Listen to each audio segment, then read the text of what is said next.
So, I saw the Late Boy Scouts top 5 of 2015, and he had there a spider monkey from Southern Grind, which is what you're looking at right here.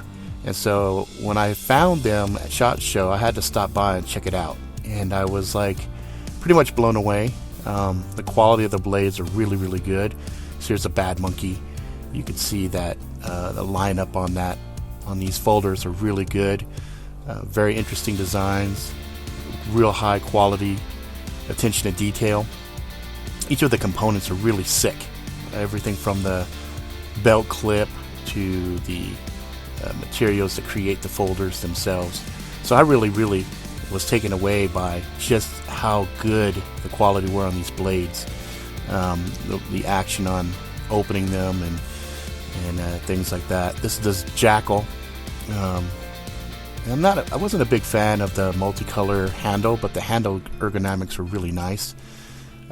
Again, really pronounced logo, and just a very interesting blade geometry, and it just felt good in the hands. So here's some of the other stuff. Still got a handle because that tip. Oh yeah. My lord! Yeah, we do.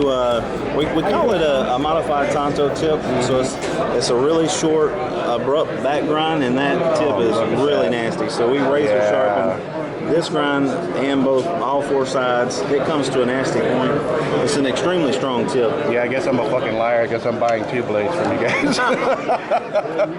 Because this right here has me written all over it, baby. I'll tell you. Let me see this handle here. Oh, that's grippy as hell. Oh yeah, solid G10. Oh, thank you. We even have something on the backside here. It's full tang, yeah, with a lanyard hole. What we do is we differentially heat treat about a ½ inch in here, so you got about a 62 to 64 walk well down the cutting edge of the blade, and it falls off to the high 50s right around the tip, just so you don't actually break the tip off. We've never had the tip break off, but anyway. But so you got an extremely tough cutting surface right here. But back in the back side of the blade, we've kept the flexibility so you can actually bend this thing 90. If it bent 90 degrees, it will not fracture. Yeah, I'll take your word on that. I'm not about to fuck around and try to do that. We've actually got some at the shop, and we probably need to do some videos. Yep. Actually, I don't know if you know Such. He's a YouTube reviewer. Oh, right. Such actually did. Yeah, he did bend it a a little bit. I did see him do that. He bent it pretty close to 90 degrees. Yeah, that's pretty crazy. He probably bent it, I would bet he bent it every bit of 75 degrees. Yep, I did see that video. Go ahead, put it back in. I want to show that mechanism sliding back in there. Basically, hooks into the top. Yep. Slides. Let me try that again. Okay. So basically, hooks into the top. Yep. Slides right into the bottom, locks in. Nice little snip. Yep. It's not going anywhere. And then you have anytime. What we did is we added this is a jump strap basically for military applications. Right. You have to have a secondary safety for the knife. Oh, it's about redundancy. So anytime you're not using the knife, you can. It's securely fastened in. It's not going anywhere. So you have the belt clip, and then you have the leg strap. Very nice. Yep. Very nice. And it hangs really good as far as. It's just the right length too. It's actually just the right length. Whenever it's hanging on your belt and the leg strap is on, you can bend your knee. There's no interference there. It's really, really nice. Yeah, very nice. And this is the Granddaddy 2? This is the Granddaddy G2, yeah. 2, yeah. The difference between the G1 and the G2 is basically the powder coat. Okay. So what we did is between the early models of I think if I'm not mistaken, this was the same one. He abused it, then he cleaned it up, and it looked awesome. Yeah, he said it looked brand new. That's right. That's right. The powder coat company that we use does a really great job. Nice. And so, and especially with the solid G10 handles, it's not a chopper. You can chop down a tree. It's going to be really tough. Mm-hmm. But as far as a camp knife, light brush removal, something that you need that's going to stay sharp, anytime that you need it to be sharp, and especially... tip, especially with that that tip was pretty amazing. That modified ground tip. Yep. It's just a nasty tip. Yep. Looks like you guys have already been doing some stab tests with it. Well, see, the thing is these blades, the reason that they are so durable is because these blades are cut from vintage sawmill blades. That's right. I forgot about that. I'm glad you brought that up. So when you see a spot, little bit of history built into this. So when you see a spot like this, it's not a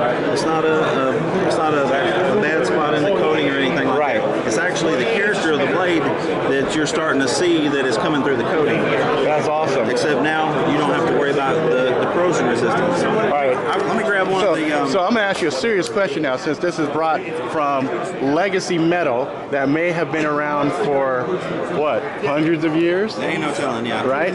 Anybody had any ghost experiences with your blades yet? Not yet. Not yet. It's like, oh, I have residue of a past life. Yeah, not yet.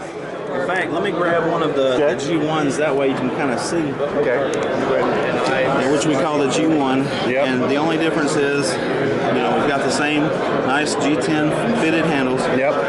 It's just not coated. A lot of people like to put their own patina on the blade. Mm-hmm. It's a high carbon steel, so you have to keep it oiled.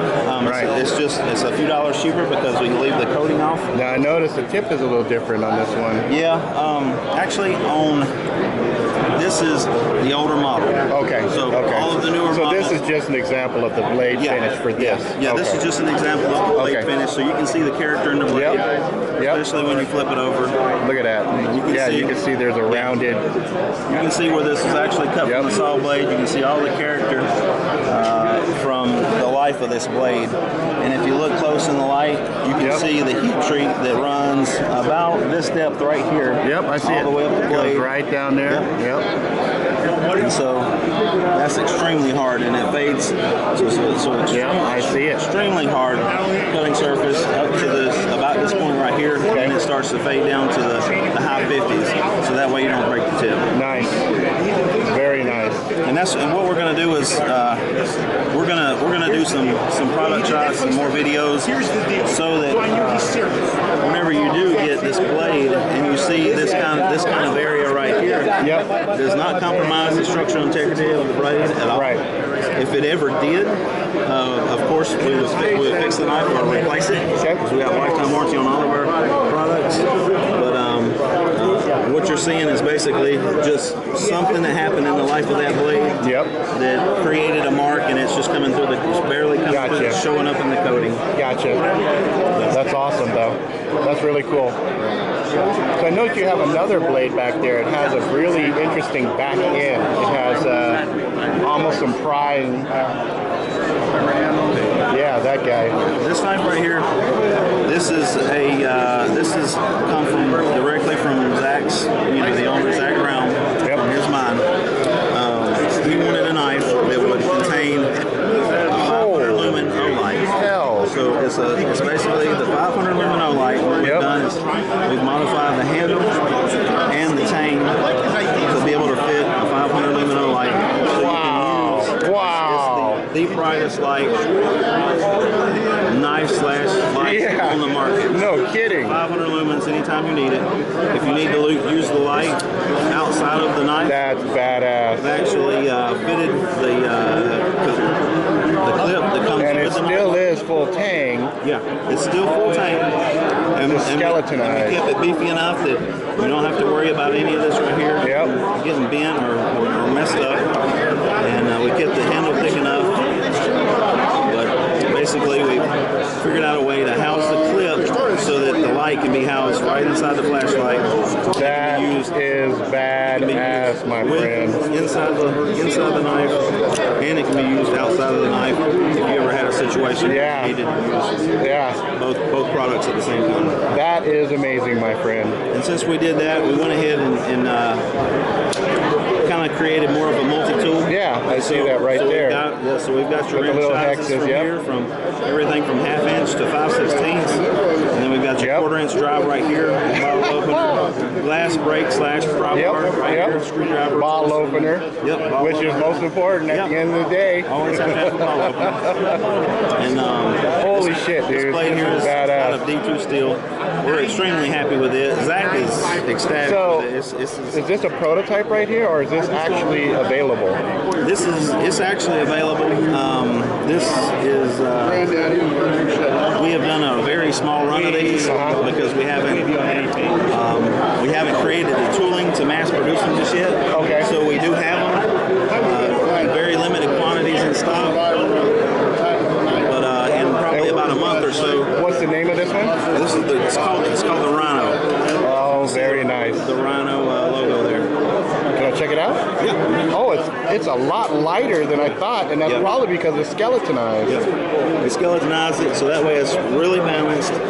Man, that is a beefy blade too. Yeah, we kept the blade really beefy for for extreme tasks. Look at the Rhino logo too. That is just cool. You guys have very distinct, cool logos for each of your pieces. Yeah. Which I love. I absolutely love because it gives that extra character to it. Zach loves personality, Zach loves to name every line of our product after a certain animal, and normally once we design the product, he's the one that will come up with the name or the name for the actual line, the product line.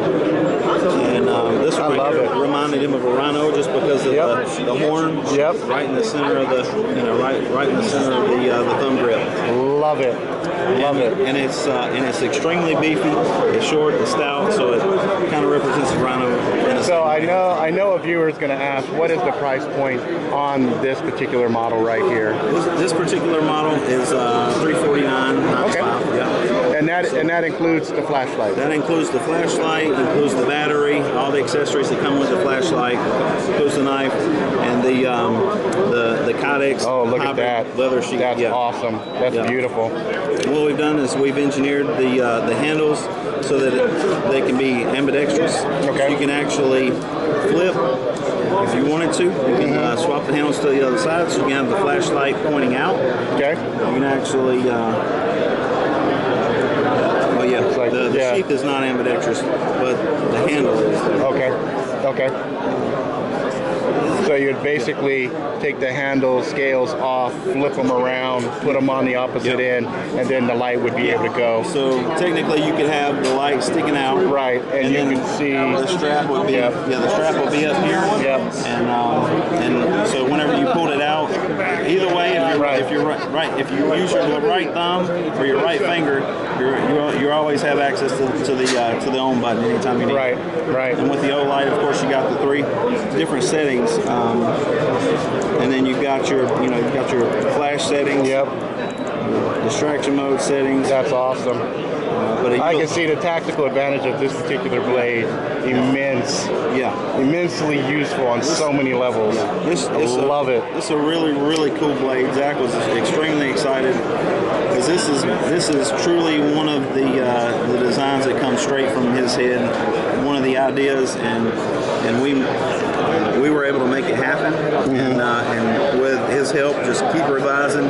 So we got the knife that he wanted exactly. That's awesome, brother. That right there, that one is I'm just blown away by. So now again, I'm a fucking liar because now there's 3 blades. All right, well, I'll do you one better than that. What we did is we created for our sales reps. So basically, we had one of each of our lines of knives. Awesome. Of course, you've got 48 different SKUs of Bad Monkey.